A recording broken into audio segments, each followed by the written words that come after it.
Tomorrow, WXAI is holding our community blood drive in partnership with the American Red Cross. And as of recently, more people are eligible to donate after the FDA changed its guidelines earlier this year. I spoke with some folks part of the LGBTQ community who say they're pushing others to help now that they can. The hardest part is the finger prick. That's something Cody Kinsley knows all too well about donating blood.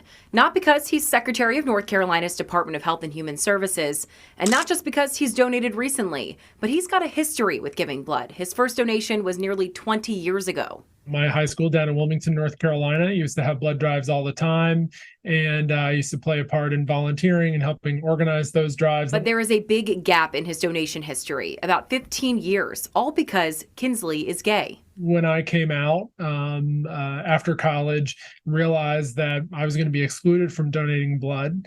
It was pretty frustrating. It was demoralizing.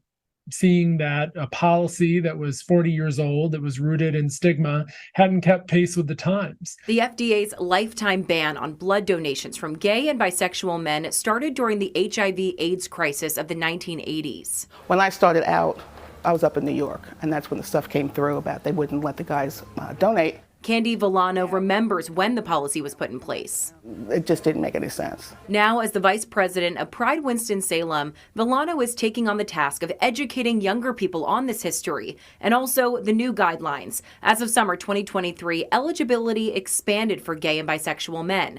Now, the questions donors are asked are gender neutral and based on behavior rather than sexual identity. And it comes at a time when the American Red Cross as the country is facing a national blood shortage. Still, some newly eligible are hesitant to donate. The feelings are hurt.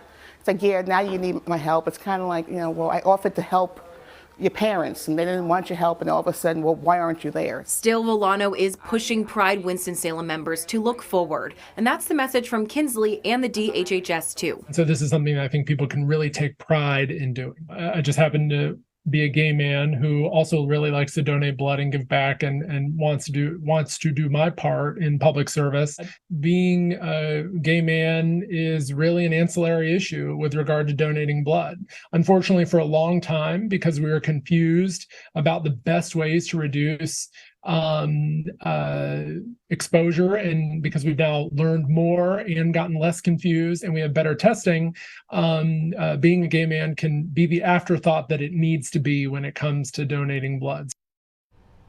I do want to note those actively taking HIV preventative medication, specifically PrEP, are still ineligible to donate. It just interferes with the screening test that they run on blood that's being donated. Again, all other members of the LGBTQ community are encouraged to donate blood if possible. And we would love to see you at our community blood drive tomorrow at the Home and Garden Building at the Winston-Salem Fairgrounds. You can enter at gate 9 off of 27th Street to access that.